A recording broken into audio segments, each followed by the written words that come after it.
Okay, thank you for staying with us on your ultimate news and current affairs program on television. This morning on ITV, let's now take you straight to our talking point. Our guests are seated already. And of course, we have someone joining us all the way from United Kingdom, Dr. Tony Osakponwa Agbons. Dr. Tony, good morning. Dr. Tony, are you there? Okay, we'll get back to Dr. Tony. Let's come back to the studio where we have Comrade Ogbidi Emmanuel sitting very close to me. Comrade Ogbidi, good morning. Thank you very much, and good morning, viewers. Okay, and from my extreme left is Conlis Amadi, Comrade Conlis Amadi. Well, we are going to be doing this together. Let's just hope our technicians see how to fix this so that we can get back to Dr. Tony in a moment. But meanwhile, let's start with you, Conlis Amadi. Looking at all the candidates, what are their chances in the forthcoming elections? Thank you very much. Good morning, viewers.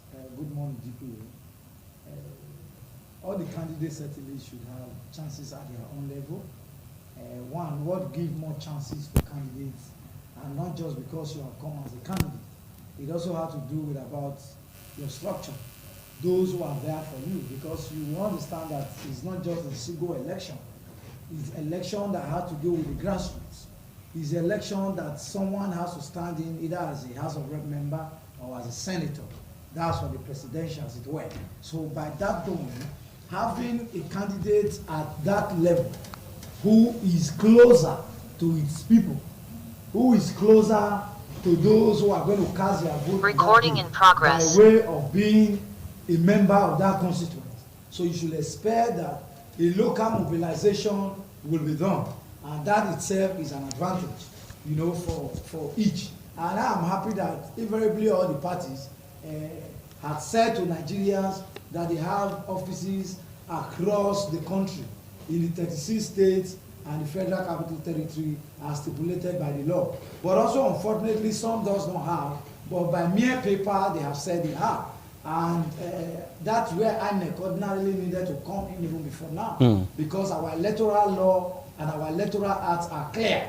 To being able to contest for a certain election, you must meet a certain criteria. So are you saying other political parties don't have structure? No, I have not said that's from your submission. No. You must have followed. You should have followed from where my submission started. Okay. I said they all certainly have their own quota of wanting or saying that they can win, but that not to say that all of them per se really will have what it takes to win an election, because we have over 17 candidates contesting for this election. In these 17 candidates, how many among these candidates have met the INEC guideline or the Electoral Act guideline by way of having offices in all the states? And not just all the states, all the constituency, and probably all the wards. So most of this party doesn't have. Not up to like maybe 4 or 5 of the parties can make both. But they got approval from INEC and they're on the ballots. That's why I said, unfortunately, institutions that ought to do their work may not have done that. But it's okay. So are you saying INEC is compromising now? No, they may not be compromising. Maybe they don't have the because you said unfortunately. Unfortunately, that institution may not have done what it needed to do, not deliberately, but maybe because they also fall short of logistics to do all of that. Because in going around to go and be checking whether this party have this in each of the wards, probably it may not be easy for them. They may not even have the capacity. If we don't have enough police to police us, the INEC official will not have enough to start going around and all of that. That is why I said maybe it wasn't deliberate, but I believe on the basis of lack of logistics, they may have lacked this. But it's okay, let my people go as it were. But who wins at the end of the day matters. But in all, I will tell you, we have the main contestant Nigerians will agree we have today are 4 candidates. Okay. 4 candidates from different political parties.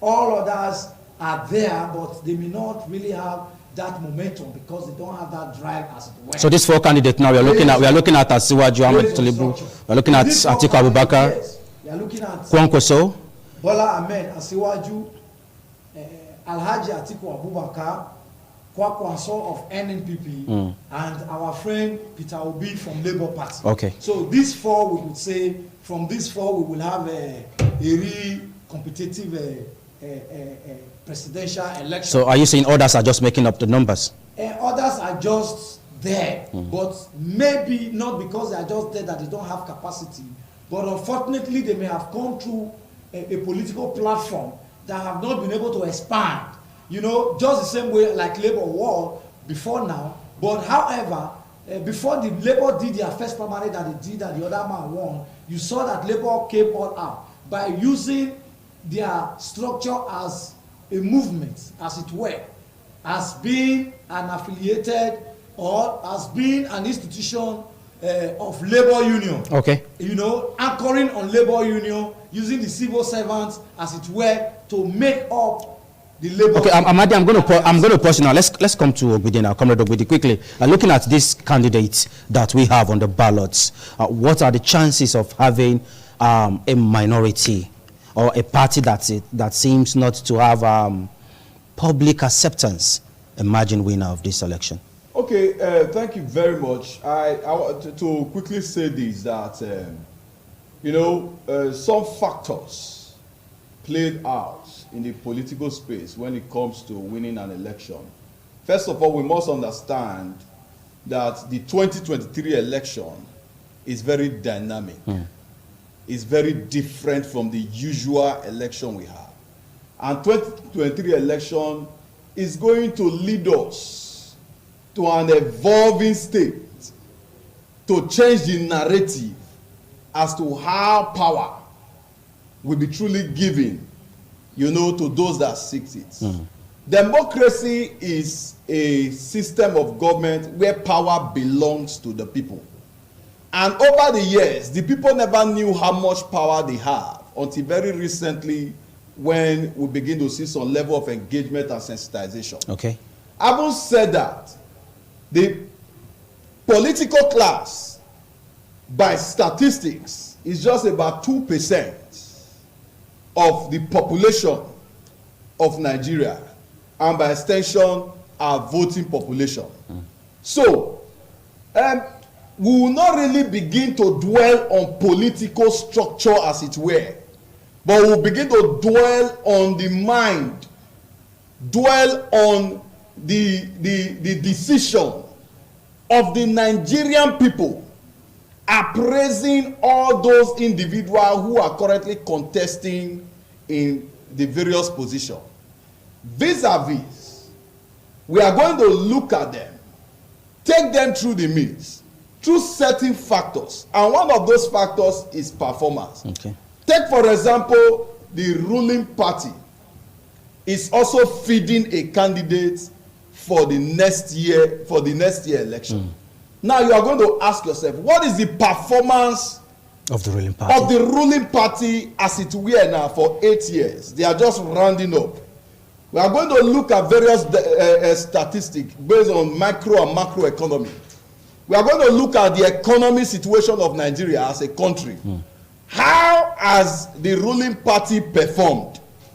Then we are going to look at various sectors. For example, the educational sector. We are still recovering from the ASU 8-month strike. Then we are going to look at the hunger and welfare of the people, because the primary responsibility of every government is to provide for the welfare and security of its citizens. Has Nigeria fared well over the past 8 years in the current administration? Okay. Then we are also going to look at security challenges. As I speak to you now, Nigerians that are jackbarring from this country are moving either because of the economic situation or because of insecurity. Many tells you that nobody is safe in this country. Some parts in the north, some of our farmers, we have food insecurity today. People cannot buy food in the market. Why? Because farmers cannot go to farm and produce more crops that they can bring to the market. So we have hunger and starvation in the land. The last time I checked, in Nigeria, what is it called? A bag of rice is higher than minimum. A bag of rice, the price of bag of rice is higher than minimum wage. I think it's only in Edo State that we have a minimum wage higher than bag of rice as it's where now. We must say that. Then and we must give it to the governor. Yes, of course. You see, as an activist from our side, praises are scarce. But where people have done well, we must give it to them. Okay. That is very clear. It is only in Edo State we have bag of rice now, minimum wage higher than bag of rice. So we must give it to them. In Nigeria currently, we have situation where electricity bill is higher than your house rent.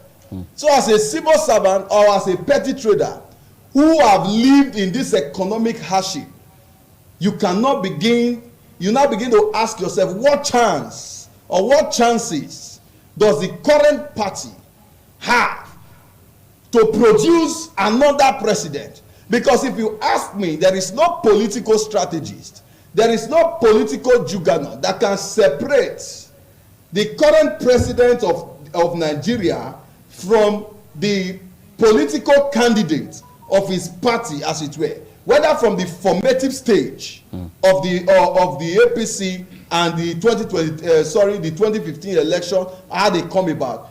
They are like Siamese twins that cannot be separated. And also, you now begin to look at different other. So, are you saying Nigerians shouldn't expect something different from what Ahmed Bola Tinubu have to offer, from what we've seen? My brother, politics as it were, you see, the way we know in an ideal situation, political party sponsor political candidates. Political party have ideology with which the candidate runs. And we have also heard from several fora that the present candidate have said is going to continue from where President Muhammadu Buhari stops. And I don't believe any Nigeria will survive if there's any continuation in this hunger and starvation that we are currently seeing. Okay, I'll get back to you. That is on one hand. Okay. Then you begin to look at the other aspects of other various candidates in contesting in this election. Like we have the obedience. We have the obedience aspect of it. You see. These are another gentleman whom have also been able to prove either by statistics or either by health and by intellectual capacity as to how they want to deliver. Now, you now begin to have some certain limitation I think they also need to look into. Before we start looking at the limitations, yes. Let's just pause and get to Dr. Tony. Dr. Tony is joining us all the way from United Kingdom. Dr. Tony, it's to an extent, it's like those of you in diaspora, you are throwing your weight behind a particular candidate. So now, to you now, looking at all these candidates that we have about 16, 17 of them or 18 on the ballot. Who do you think have the willpower to take us out of this present state that we are as a nation? Thank you very much, Dan, for that question. And I want to say very good morning to all our viewers joining us this morning. It's my pleasure to be here. I'm listening to the two other guests you have on the show this morning, Mr. Amadi and the comrades. I must thank you for your deposition. It's fun. My brother Dan, let us not deceive ourselves. I'm very proud man, and I'm going to start off my talk by using a very simple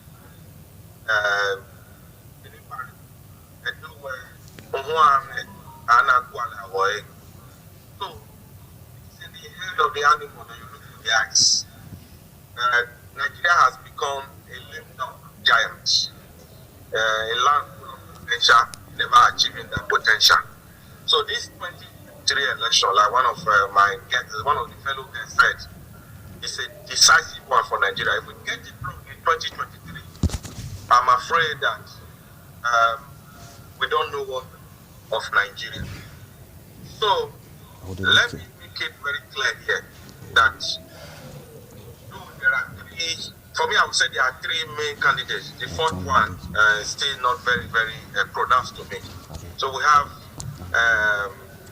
Mr. Peter Obi of the Labour Party, Tinubu of the APC, and Alhaji Atiku Abubakar. But Mr. Peter Obi, for me, stand out tall, and Nigerians can attest to it. Okay? So, because what 2023 presents is an opportunity for Nigerians to research our country, for us to take back our country. Because when you look at these three frontline candidates, and then you look at their character, their track record, their competence, who have the capacity, who have the energy, who have the fitness to deliver, then you will just zero in on the fact that to say that Mr. Peter Obi is the one. So for me, like just to answer your questions, straight, Obi that ticket, I think is the vehicle that will take Nigeria forward. Now to an extent, Dr. Tony, some of you are not in the country and you don't really know what's happening. But it's obvious that the way you're throwing your weight behind the Obi Dati ticket, it seems like you have plans of returning back home. So I don't know. What's your take on that? Look, my brother, let me tell you. When you say some of us are not in the country, we don't really know what is going on. I will tell you that for some of us, we may not be physically residing in the country, but we know what is going on. I've got families in Benin, outside Benin. So we know how this thing pinch. So for most of us in the diaspora, and of course you have seen the sort of support that we have for the obedient movement. We some of us, we know what it means to have government, what it means for servant leaders to be. So we know what it means to, experience happiness for the majority. What we have been having in Nigeria since we started at 1990, it's a happiness for the few, where people just get it, just them, their family, then their friends, and they feel like this. They enjoy the perks of office.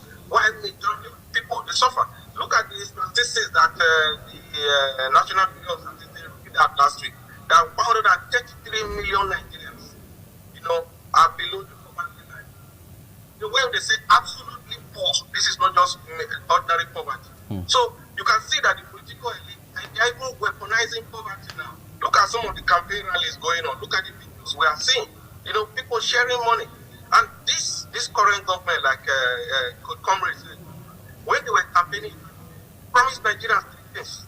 They said they will fix the economy, they will sort out the problem of insecurity, and they will fight corruption.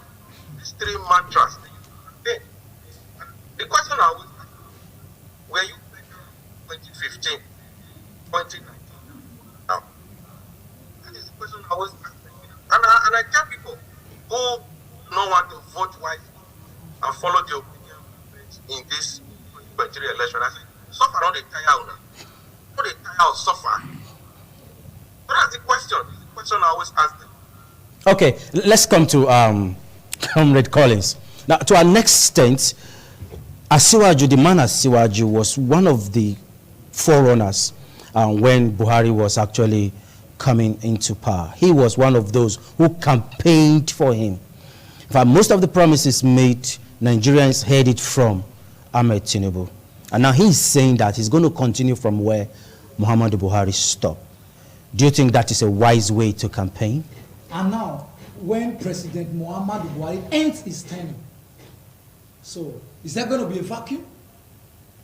Sometimes our people play out emotions when it's not necessary.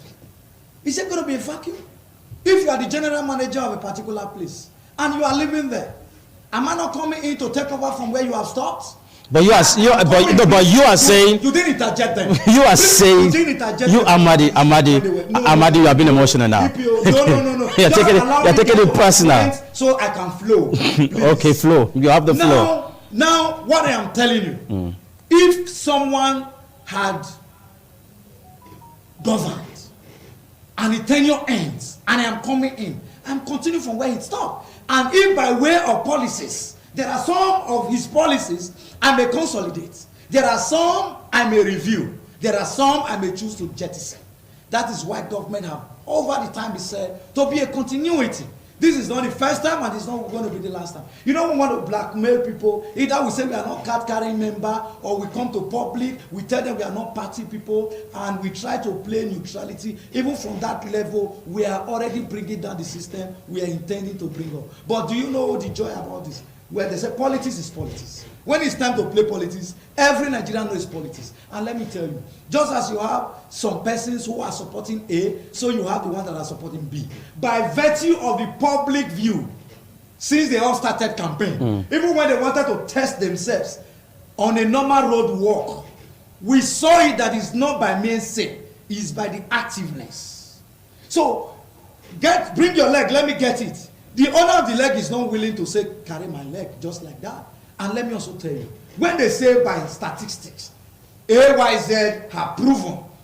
Statistics by mere math, where are the empirical evidence? For those assume statistics, wrong statistics, the other person said energy.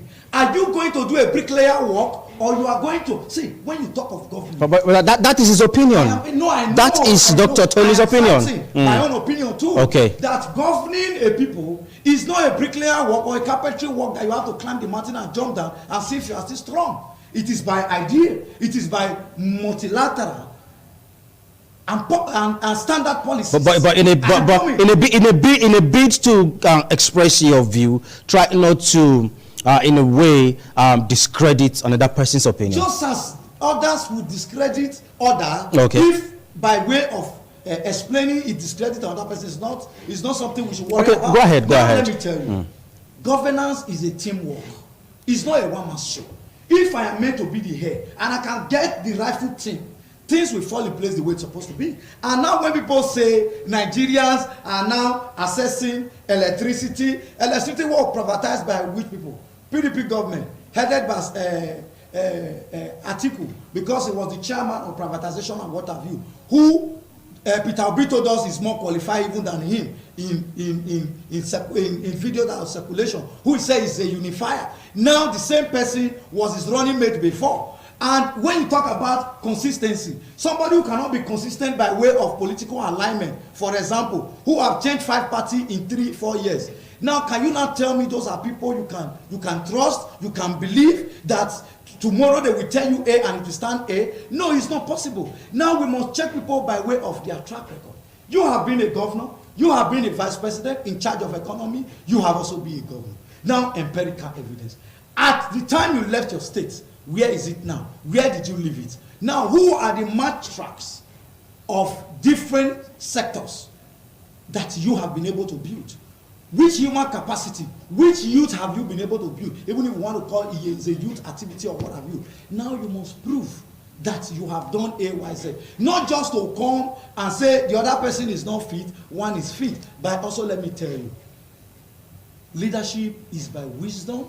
If you cannot think and you think it's just to blackmail others and create tension, you know one man can create tension. Even as another man tries to create tension, you also build the other team to also get ready. That is why we are saying, let's go into an election that will be driven by what exactly you want to do. Okay, I want to ask you I want to move to Ogbidi Mane, but I just want to ask you one question. Ogbidi Mane, just hold on. Collins Amadi, this present government, have they done well? Because to an extent, it's like the APC folks, when they want to campaign, they keep referring to the past administration, the PDP administration. Hold on. They keep referring to the PDP's administration, forgetting the fact that the people in power is APC.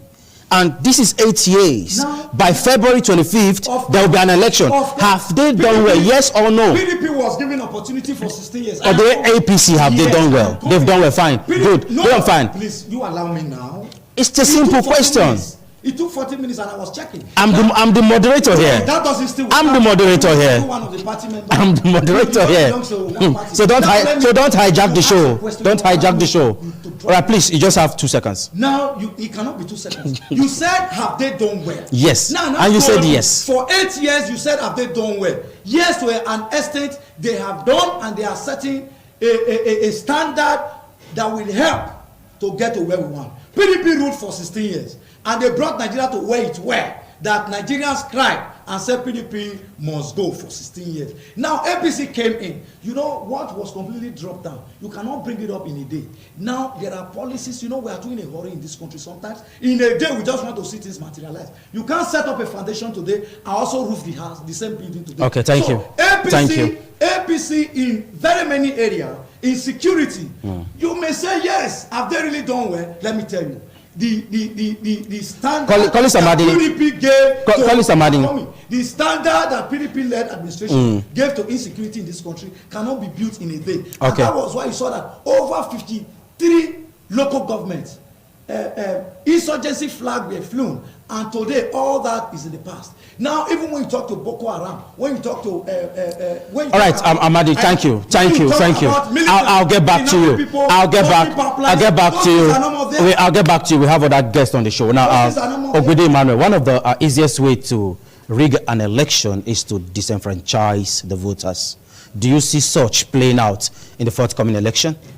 Okay, you see, 2023 election, you know, the civil society has taken the lead by mobilizing the people to take charge and responsibility of the process. So gone are the days where we see elections that federal minds were going to be a determining factor. Gone are the days where we begin to see an election where what's it called, the financial war chest of the candidate is what will be a determining factor. But at this time, I want to tell you that Nigerians are ready. They are ready to cast their vote, they are ready to defend their vote, and they are ready to follow the process bumper to bumper. I think that clear message has been sent directly to the ruling class, including the chief security officer of the nation. And I want to use this medium to call Mr. President. As a matter of fact, that beyond the promise to give Nigeria a free, fair election, or to ensure a free, fair election is conducted, that it is not a gift. It is the right of every Nigerian, and it is his responsibility to mobilize all agencies, INEC and security agencies, to ensure that no security apparatus are induced or are given directive by party chieftains. Because we have seen places and in some states during the election where the director general of a campaign of a ruling party begin to give directives to security heads at various states.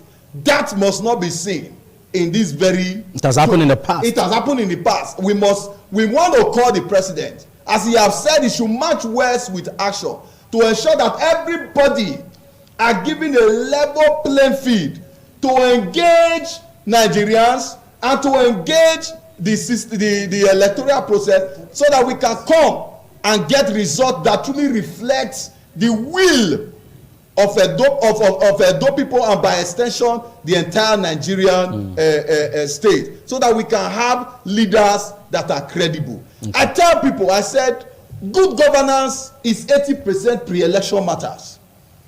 If you want to ensure good governance, it is before the election that you engage and you know the people and you know their character, you know their pedigree, you know their charisma, you know their health condition. Because let me tell you, the position of the #1 person or president of Nigeria is not a child's play. Many a times you have to hold meetings that will last for 14-12 hours. Stamina is needed. But I expect you to be asking him, what proof does he have that another one is sick? Why the other one is not sick? He has the floor. He has the floor. If I'm the one, Amadi, the way of breaking everything. Amadi, he has the floor. Go on. Just wrap up now so that we can get to Dr. Tony. Go ahead. You have the floor. No, I want us to be very civilized. Please.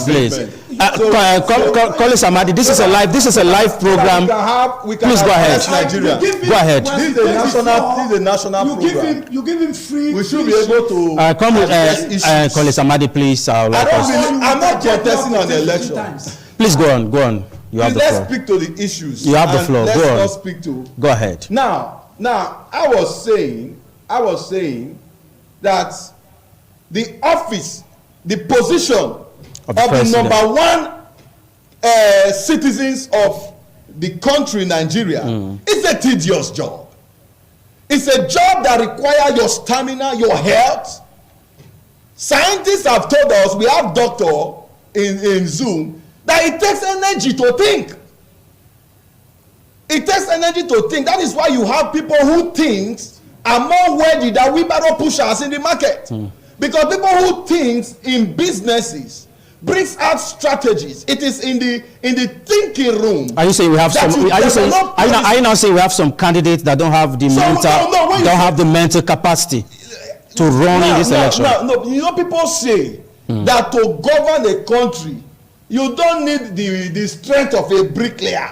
That you don't need to prove that you are a boxer. I'm trying to say, for example, we saw it in the current government of President Muhammadu Buhari.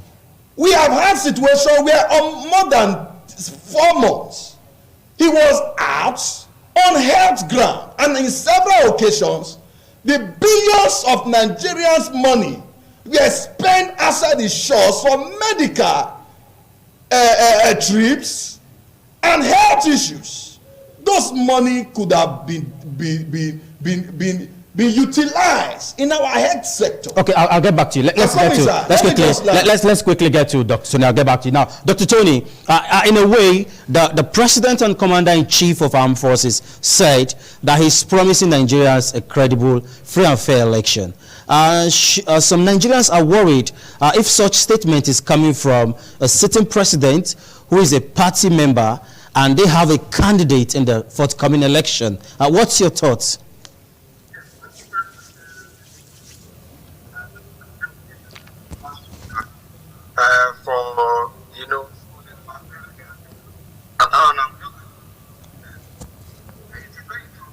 And it's not just on voting that the fairness of an election is determined. It is what happens before the election, what happens and what happens after the election, or the one who comes. So it's very, very right there. Yes, the president has promised that is going to be at the United Nations. The president is going to ensure that we have a very free and fair election. And so far, the body language is saying that, and we just hope that that will be the case. And I also want to say that when you look at some of the elections, some of the cut-off elections that have been off-season elections, let me use the word, but have taken place in Anambra and those states where we had in 2020, there were no federal.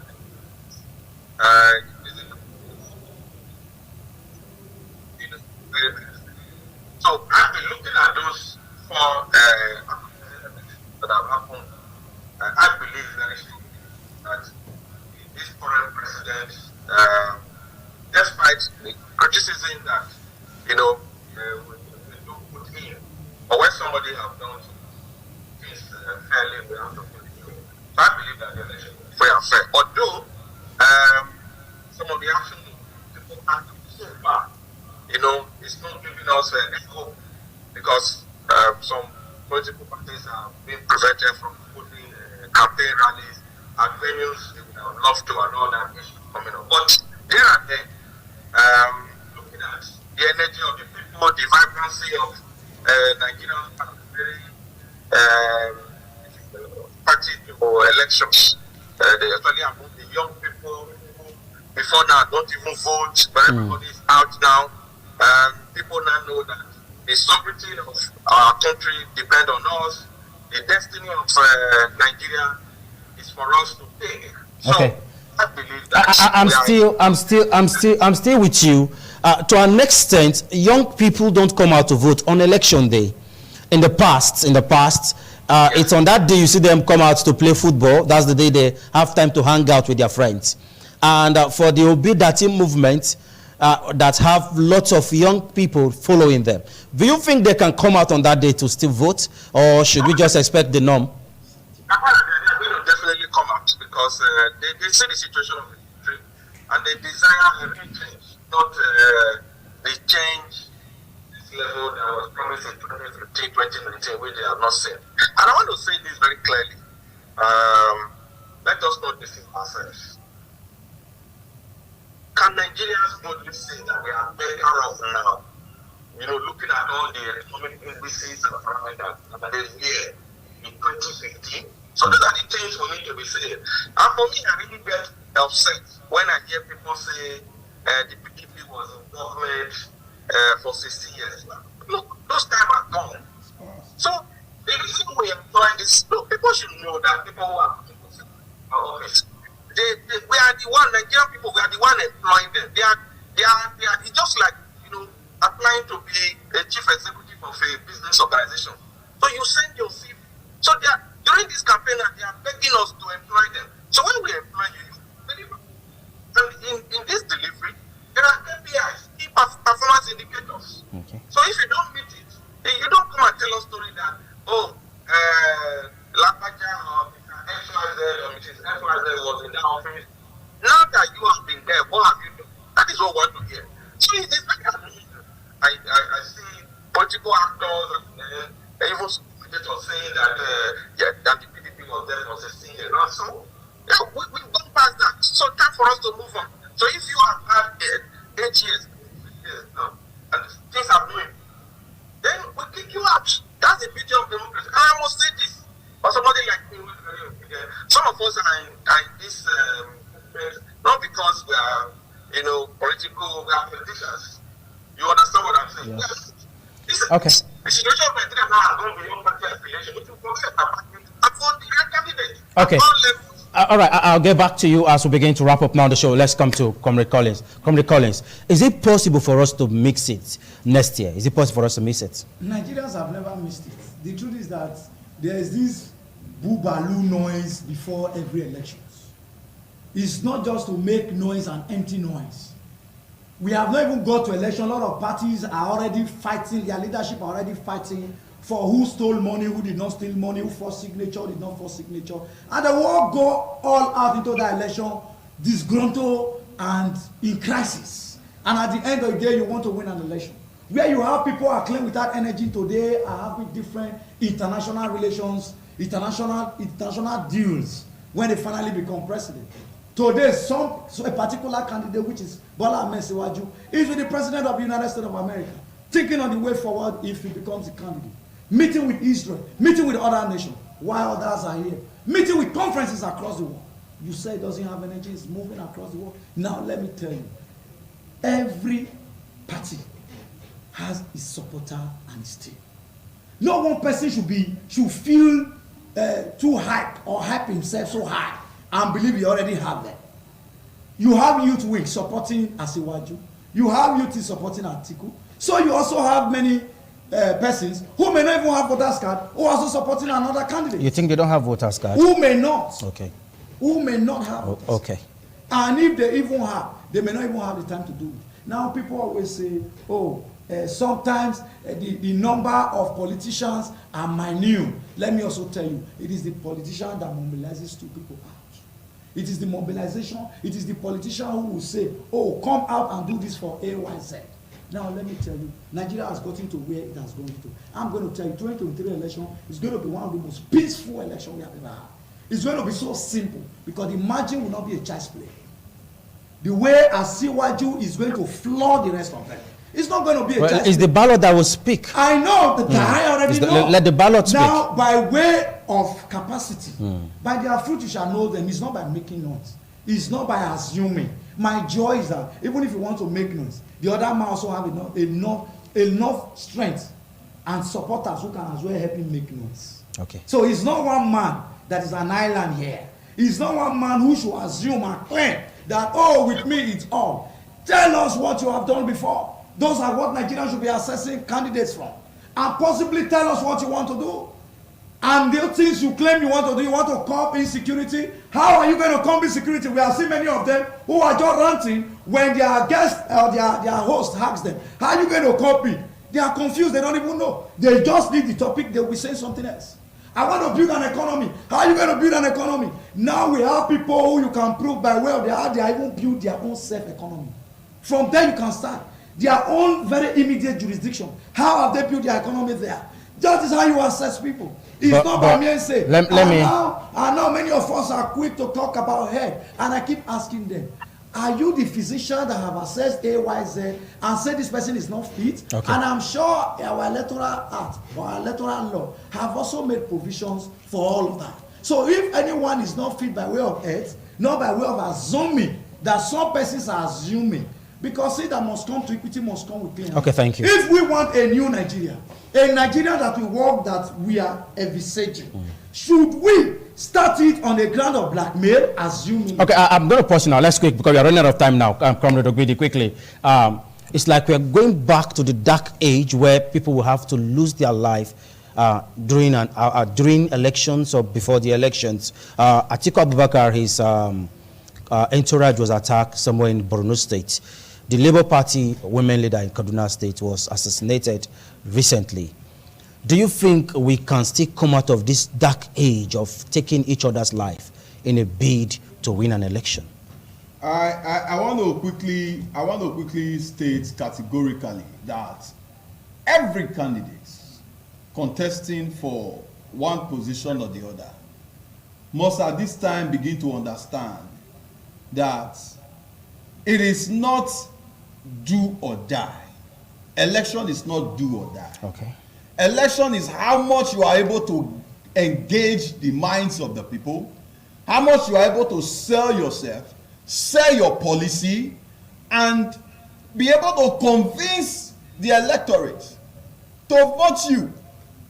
Because gone are the days where you snatch ballot box and you will be able to reflect result by snatching ballot box. We have the beavers now, where there is electronic transmission of result, of which that is one of the greatest shocker that the civil society pushed and forced the current administration to sign the Electoral Act into law, and that's a shocker to the political class. Okay. We want to call them violence are perpetuated by those politicians who are desperate.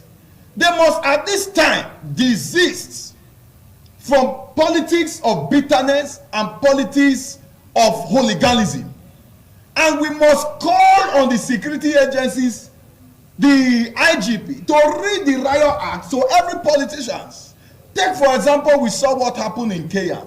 Kenya is beginning to get this right, even faster than our electoral system. We saw tribunal set up side by side as election is going on. And we saw a senator, a candidate contesting from a particular party as a senator, convicted a day after election, during election process, for perpetuating vote buying. Why can't we also inculcate the aspects of a special court that will run side by side in an election to try those who engage in violence in an election without sentiment? Without sentiment, okay. Whether from the ruling party or from the opposition's parties.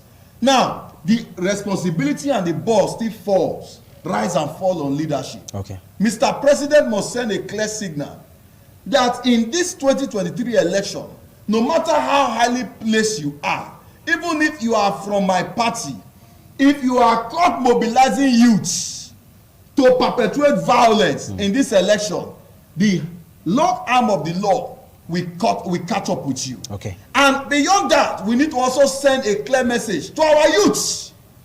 You see, our youth, we must tell you that these politicians are not enemies.